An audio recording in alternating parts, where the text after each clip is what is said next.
welcome to TMZ Live. Harvey Levin here. Charles here. So we told you a few days ago that we found out that Jonathan Majors broke up a fight between two girls, students at Hollywood High, when he was at a fast food joint waiting for a burger. Well, now we have video. Yes, and the video shows a really, really intense fight, even by high school standards, between these two girls. And I would say even by UFC standards. yeah, seriously.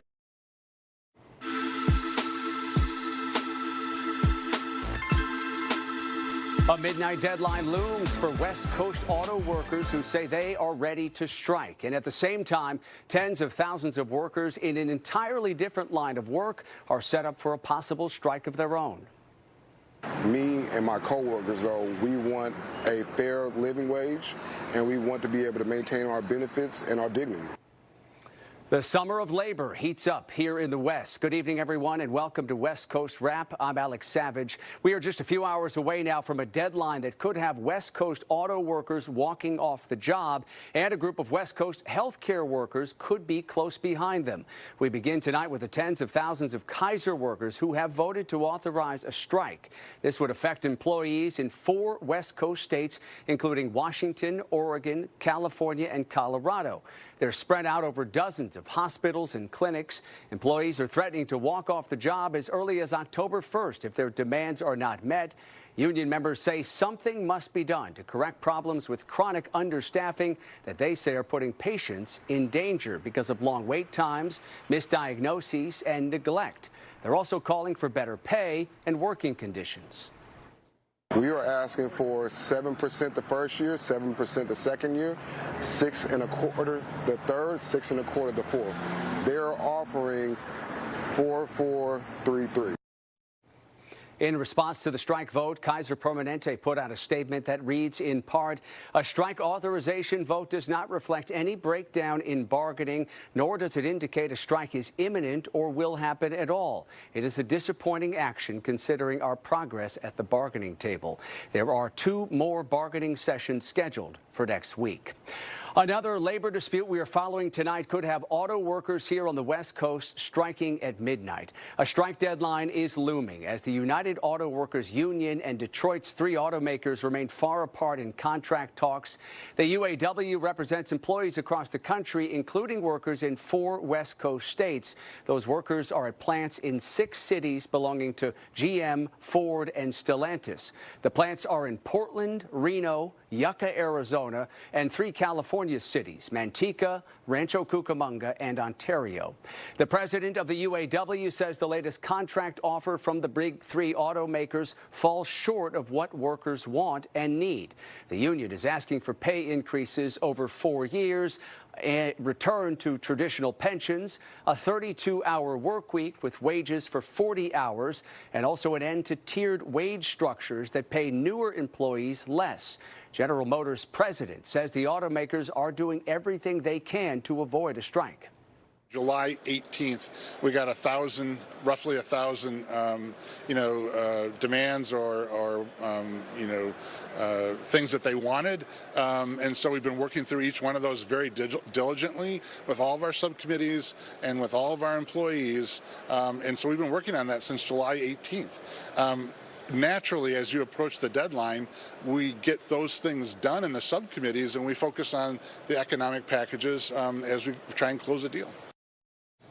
And as that midnight strike deadline is looming here, we want to bring in Mike Miller, the director of the UAW's West Coast region. Mike, thank you for taking the time tonight. We certainly appreciate it.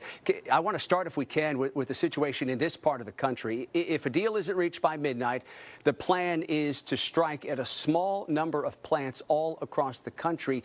Do you expect that we will see picket lines outside of those factories we mentioned here on the West Coast? Everything is possible. You're right that the deadline is tonight at midnight, Detroit time, so 9 o'clock West Coast time. And it could be here. I think President Fain is going to announce which plants are going to be first in the strike shortly. And there will be more to follow if the contracts aren't reached. Can you talk a little bit about what the rationale is behind this strategy of targeted strikes at certain plants? Is it the belief that shutting down just a few plants will effectively stop production across the board at the three automakers? I think it's more the case that we want to give the auto companies an opportunity to reach agreement. You know, we don't need to shut everything down all at once, but you know, we are serious about tonight being the deadline, and we will start to take appropriate action once, if the deadline if we don't have contracts by the deadline. And what is the union going to be looking at in terms of progress in the negotiations when deciding when and if to increase the number of plants where workers are striking?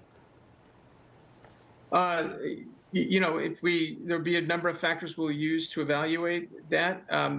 Primarily, you know, are we making enough progress fast enough to keep bargaining without growing the strike, or do we need to see more progress faster, and therefore do we need to grow the strike? All right, let's talk, if we can, about where negotiations stand at this point. How much of a pay increase is the UAW asking for right now, and how far apart are the two sides? Well, all three automakers are in that building that's on the screen there. That's Solidarity House. That's the union's headquarters in Detroit. They're in there right now with our negotiators, or they were an hour ago when I was on the phone with our folks. People are trying very hard to negotiate to avoid a strike. So I can't speak to exactly where things are because things are moving quickly, but we're sufficiently far apart that we are you know, seriously looking at the possibility of a strike. Let me get your perspective, if I can, on what the automakers are saying. The CEO of Ford, Jim Farley, says his company has made 4 offers with increasing pay each time, but never received a genuine counteroffer. Has the union been negotiating in good faith? Of course we have, and that's an absurd thing for him to say. The Detroit three automakers have made $250 billion, that's trillion with a T, dollars in profits in the last 9 years. They've made $21 billion in profits in the first half of 2023 alone. They're the ones that aren't making, you know, this, I don't want to characterize their proposals, but our proposals are reasonable in that context, and we need to see more progress faster from the employers to avert a strike. We are just about out of time. What is the likelihood of a last-minute deal being worked out, you think? I think it's always possible. The last few hours of negotiations before a deadline, oftentimes mountains move. So hopefully that'll happen, and we won't see one. All right. Mike Miller with the UAW here in the West Coast. We appreciate the time tonight. Thank you. Thanks so much. We have new developments to tell you about tonight in an ongoing West Coast labor dispute that has caused problems at Las Vegas area schools. Today, the Clark County Educators Association appealed a ruling meant to stop what a judge called rolling sickouts by teachers. That injunction was granted after several schools had to close this week because of teacher shortages. The back and forth comes as the district and the teachers union are negotiating on a new contract. A data breach at a Las Vegas resort could affect people all across the West Coast. In a filing today, the SEC, Caesars Entertainment, reported that hackers accessed some of its customers' personal information, including driver licenses and social security numbers. Caesars says the breach affected their loyalty program database. At this point, the company says it has not seen any evidence the data has been further shared or published, but they are continuing to investigate. The hack happened in early August, and the company and the same group of cyber criminals reportedly also targeted MGM. In San Francisco, Dreamforce 2023 is winding down. Salesforce's annual mega conference has brought more than 40,000 visitors to the city. Before the conference, Salesforce CEO Mark Benioff said he wanted San Francisco to step up and make sure that visitors had a trouble-free stay, with a lot of concerns from people about safety, homelessness, and drug use. And today, Benioff said the city has lived up to that goal. This has been 3 amazing days of Dreamforce. Everything is clean. You go down Howard Street, it's like they just poured the cement. It's gorgeous. Everything is safe. which it's a beautiful day. This is what we want San Francisco to be like every day, not just Dreamforce. This is an example that our city knows how to do it. When we want to do it, we can do it. We just need to focus on it, get it done every day. Benioff said it's been a great 3 days with the streets around the conference center looking clean and the city feeling safe for visitors. Those comments come after Benioff threatened to pull the event in San Francisco after this year. States across the West Coast are working towards solutions to address the homelessness crisis. But one city's plan to get people off the streets is facing pushback from some in the community. Fox 10's Lauren Clark has more tonight on the contentious debate that's happening in Scottsdale, Arizona. The paying guests at this hotel are unaware. They are not given any notification that the hotel is operating as a quasi-homeless shelter. That's a problem. In a packed house. What is the increased danger to the hotel staff and the paying guests? Hundreds of residents came to share their thoughts on a City of Scottsdale homeless program. It's right across the street from the Great Lodge Resort, which is a family resort. And at times, emotions ran high. Mayor David Ortega fended off critics who shared safety concerns. We have been operating a quiet intervention. It involved 10 hotel rooms.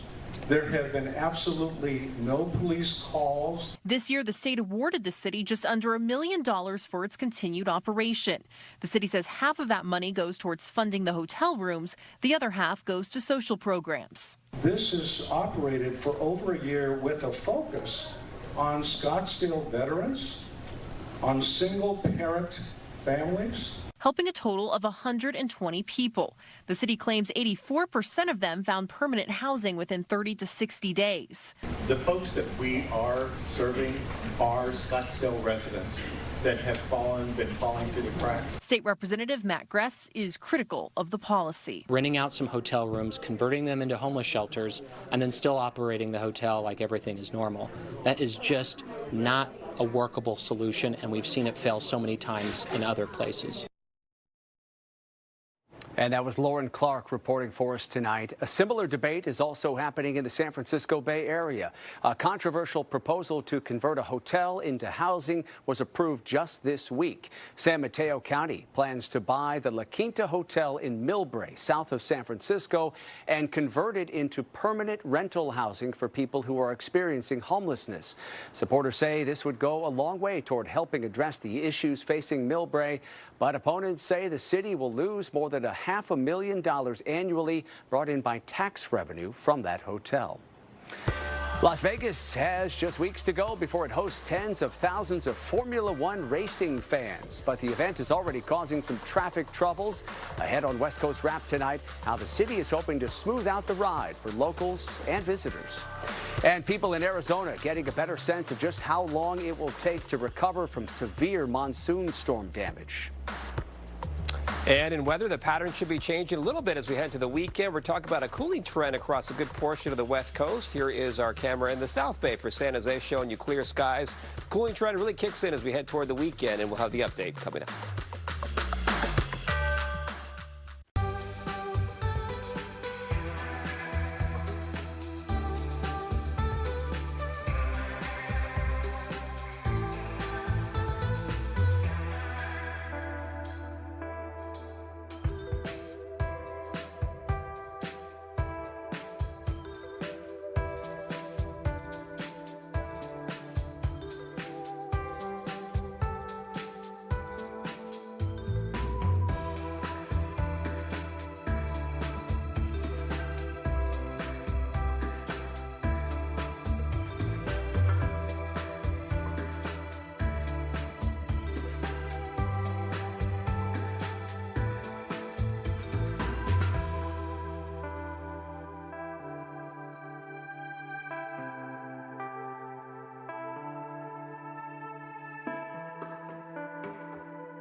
The investigation into a suspected serial rapist spans 2 West Coast states tonight. Police officers in the Salt Lake City area arrested Ivan Romo yesterday. Investigators say he raped several people who worked as prostitutes near Modesto, California. Those crimes happened between 2017 and 2018. Now authorities in Utah say they're reaching out to the Salt Lake City community to ask whether other possible victims will come forward. Romo has lived in Utah for 5 years. Some terrifying moments caught on camera in Washington state as a fire rips through a home in the city of Algona, south of Seattle. Where are you? Where are you? Jump out! Come out! Come out! Is it just you two? This body camera video shows Officer Roxanne Fajardo rushing toward that burning house, shouting at people to get out. 2 of the 6 people inside the home had to be rescued by officers. The Algona police chief says the video shows the officers' dedication to the job and their community. That video just depicts how human my officer is. She, you can just feel it in her voice. She wants to get those people out. Investigators believe a barbecue or smoker likely caused that fire. People in the Phoenix area now have a better understanding tonight of just how long it is going to take to recover from this week's monsoon. Damage from those powerful storms is expected to keep at least 1 school in Mesa closed until Tuesday. Major roof damage at Zaharis Elementary School allowed heavy rain from storms to leak into classrooms, and that left behind a huge mess. Debris from fallen trees also has to be cleared in many places. Fox 10's Brian Webb caught up with storm victims in Phoenix to see how they're doing. It's the kind of lightning clap that'll shake your socks off and topple a giant tree. Richard Black across the street always wondered when reality would strike. Well, honestly, I'm a little relieved. I've been nervous about this tree falling for years. The king-size conifer is now planted at Barbara Palmer's place next door. It did a lot of damage, but at least no one was hurt. We were excited the rain. We looked out the window and the rain was going in circles. And it was like, and then all of a sudden a banging on our door and this huge clap of thunder. So I'm down here in the root system of the tree. The tree itself was probably 90 to 100 feet tall. The root system about 13 feet from end to end. Big enough it'll take a week to finish the job and get a tip of the cap from the tree trimmers themselves. I was pretty shocked. We've been at this house before. We've already done a few jobs around this area, so once I saw the tree fall over, it was crazy. I couldn't believe it myself. The old pine takes with it lots of bird nests, pain in the neck pine needles, and plenty of memories, like the day it was planted in a gallon bucket and spent the next 52 years reaching for the sky. This neighborhood, 13 houses, we get together once a year, and this tree was very much a part of the neighborhood, wouldn't you say? But trees grow up and one day fall down. But at least this one went out with a bang. Brian Webb, Fox 10 News. Meteorologists are expecting to see an El Nino pattern continue for months. The National Oceanic and Atmospheric Administration updated expectations for the naturally occurring phenomenon today. El Nino involves a warming of ocean surface temperatures in the Pacific, and it has the potential to fuel storms as well as wildfires. For more, let's bring in KTVU meteorologist Mark Tamayo for a breakdown of what this means for West Coast states. And you also have the full forecast, Mark. Yeah, that's right, Alex. Yeah, of course, this all really impacts the jet stream. The heat coming back from this region could impact the shape of the jet stream, and that, of course, impacts the eventual weather patterns that could potentially develop as we head into the winter months. So the El Nino update, we're taking a look here at the equatorial Pacific. This is the El Nino region and has been consistently warming over the past few months. And right now we have that El Nino advisory expected, and we could have a strong El Nino developing this winter.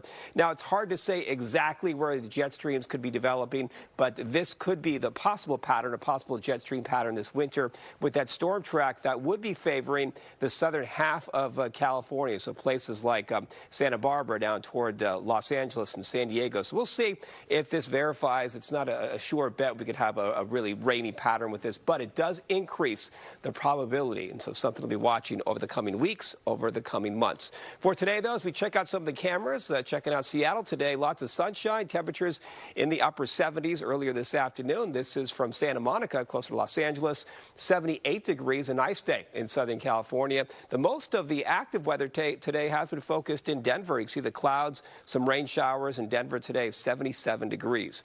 So here's the satellite and the radar, the typical low clouds and fog near the coastline from the Bay Area down toward Los Angeles. Clear skies up in the Pacific Northwest. The most active weather today has been focused out toward portions of Utah, especially out toward Colorado. You can see all the rain showers setting up that portion of the country. Current numbers out there right now, Seattle is 71 degrees, Reno's 81, San Diego 69, and Phoenix still a hot 98 degrees as we head into your Thursday evening. Here's the forecast models. We take this into your Friday, and we're not expecting too much change for tomorrow. Once again, it's dry along the west coast and out toward Colorado. Looks like another round of some showers and thunderstorms for tomorrow. We are talking about a cooling trend, though, that will settle in a little bit for your Friday and into the weekend. So here's kind of the 3-day forecast for Seattle. Lots of sunshine as we start off the weekend. Temperatures on the comfortable side. Los Angeles, 80 degrees for your Friday. Phoenix, triple digits. We're not talking about extreme heat into the weekend. And you can see another day of some active weather out toward Denver with more sunshine for both Saturday and into Sunday. But overall, Alex, it's a pretty quiet weather pattern that will take us into the weekend. All right, looks good. Mark, thank you. Formula One fans need to be ready for more than just a thrilling race in Las Vegas later this year. Coming up tonight on West Coast Wrap, what the city is doing to help visitors and locals get around town during the Las Vegas Grand Prix. And a big surprise at a Washington construction site. We'll tell you about the discovery made by a crew of firefighters.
Formula One racing will transform the Las Vegas Strip into a racetrack this November, and that has the city working to get the word out to visitors about changes that are going to make it tougher to get around town.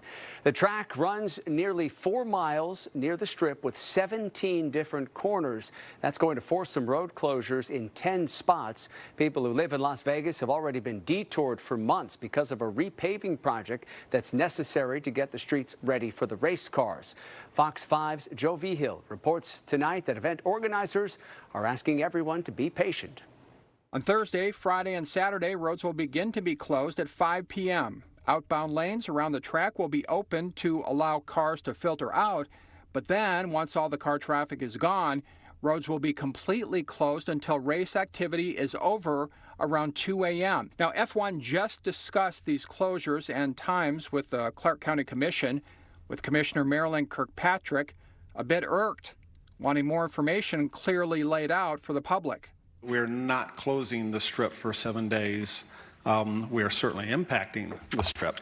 Might as well. Would have been easier. And how about the 100,000 Strip employees who will need to navigate F1 with pre-race activities and race days? A weekly meeting with the properties to talk about employee mobility. Through the properties, we're going to assist and develop the plan that's... Right now, that plan includes running the monorail 24 hours a day, securing additional parking lots for employees, and using shuttle service to get them into work and back. I'm trying to be nice because I said I would try to be nice because now we got a problem solved, right? We're just under the gun in a short time and I can no longer complain. I just have to try and help fix it. Jovi Hill, Fox 5 News, local, Las Vegas.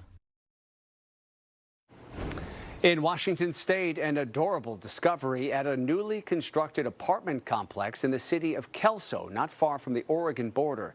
During a walkthrough inspection, construction workers and fire officials heard a faint noise coming from the walls. After opening those walls up, the workers found a litter of 6 kittens. They say those kittens are in good health and they have now been taken to the Humane Society. Glad to hear they are doing well after that unusual discovery. Thank you so much for joining us tonight for West Coast Wrap. You can stay up to date on all the stories we're covering online. Just head to westcoastwrap.com. Have a great rest of your night.